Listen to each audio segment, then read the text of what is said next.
Tenemos aquí un plano inclinado sobre el cual reposa un bloque de masa m y queremos encontrar cuánto vale la fricción que hay entre el bloque y la superficie del plano inclinado. El bloque no se está resbalando, por lo tanto es necesario que haya una fuerza de fricción para mantenerlo estático. En este problema, pues para resolverlo, escojamos un sistema de coordenadas como está dibujado aquí, con el eje X en la dirección del plano inclinado hacia abajo, el eje Y perpendicular a este, y aquí ya hice el diagrama de fuerzas sobre el bloque. Está el peso aquí, está la fuerza de normal, la fuerza de contacto entre la superficie y el bloque, y la fricción. Tenemos que la suma de fuerzas aquí pues va a ser igual a 0 si el bloque está en equilibrio. Entonces, vectorialmente tenemos la fuerza de fricción más la normal más el peso deben ser la suma igual a 0. En el sistema de coordenadas que escogimos podemos proyectar esta ecuación. Notemos aquí el plano inclinado tiene con respecto a la horizontal un ángulo alfa. Este ángulo de aquí es el complementario de alfa y este de aquí es alfa de nuevo. Entonces, proyectando sobre el eje X, tenemos la fricción que va en la dirección contraria a la dirección positiva del eje X y la proyección del peso está con el ángulo complementario, entonces es mg seno de alfa y esto debe ser igual a 0. En la dirección Y tenemos la normal aquí y la proyección del peso que vendría siendo esta de aquí, está proyectada entonces menos mg coseno de alfa y esto me debe dar igual a 0. Entonces tengo estas dos ecuaciones.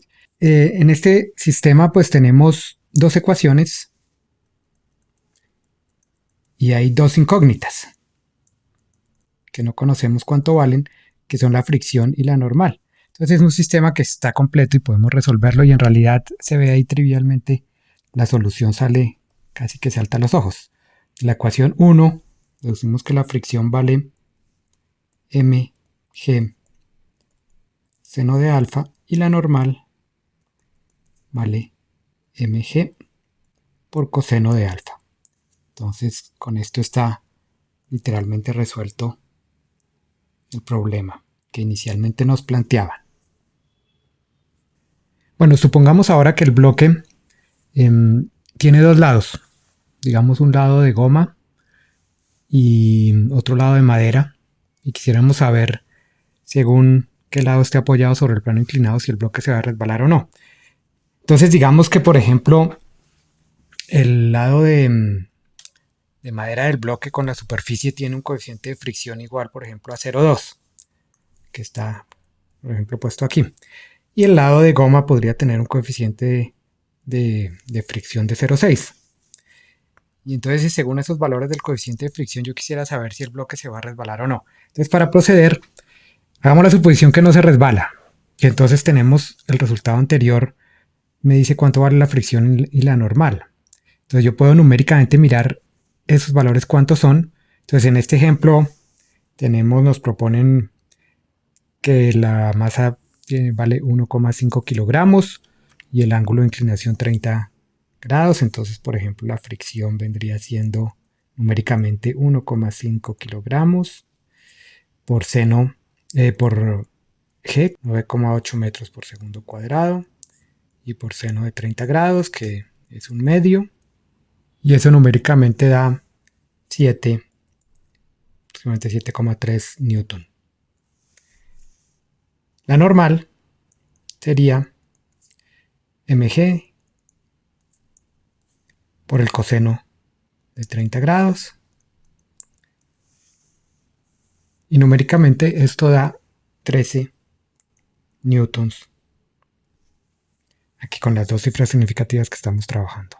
Para mirar si se resbala o no el bloque, debemos mirar la condición de no resbalamiento, que recordemos es que la norma de la fricción debe ser menor que el coeficiente de fricción estático por la normal. Entonces, miremos según los casos esto cuánto vale. Ya tenemos F, que vale 7,3 newtons. Entonces miremos mu por n. Entonces, si el coeficiente de fricción estático es 0,2, tenemos mu estático por normal, sería 0,2 por 13 newtons, y eso me da 2,6 newton. Vemos que ese 2,6 newton es menor que F, que recordemos de 7,3 newton, por lo tanto no se cumple la condición de no resbalamiento. Esto se va a resbalar. Se va a resbalar el bloque y en realidad habría que retomar el ejercicio teniendo en cuenta que el bloque se está moviendo para calcular correctamente, en ese caso, cuánto es la fricción.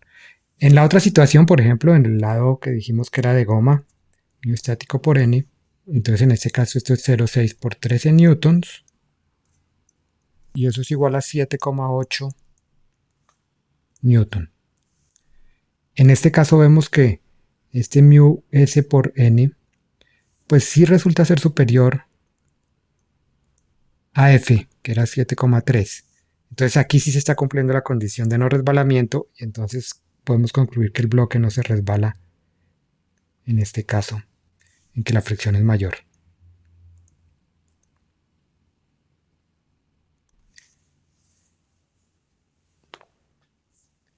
Bueno, aquí hicimos un caso particular numérico para mirar si se resbala o no según los valores del peso del objeto y el valor de la fricción y de la normal ya específicamente, y verificando la condición de no resbalamiento.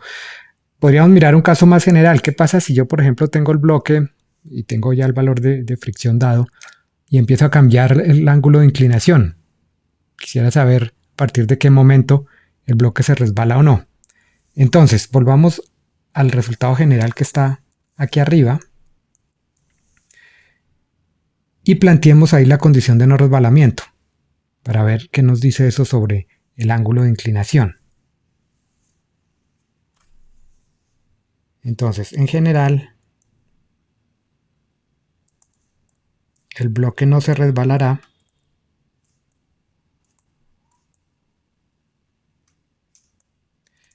si, bueno, vuelvo a escribirlo aquí, F es menor que mu s por n.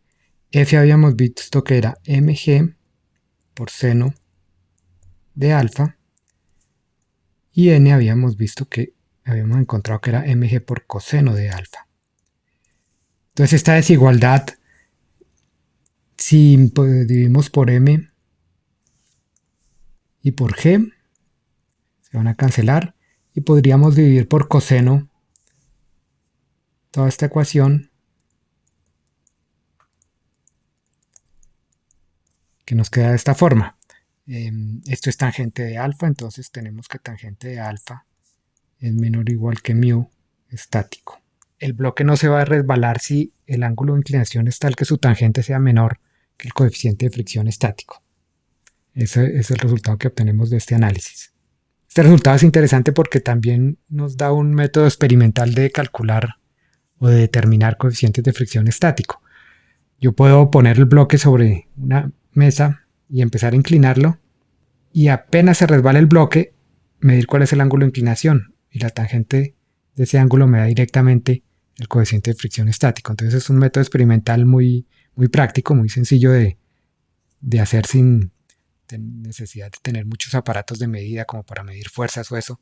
Con solo constatar al cambiar el ángulo de inclinación en qué momento se resbala, puede uno determinar el coeficiente de fricción estático.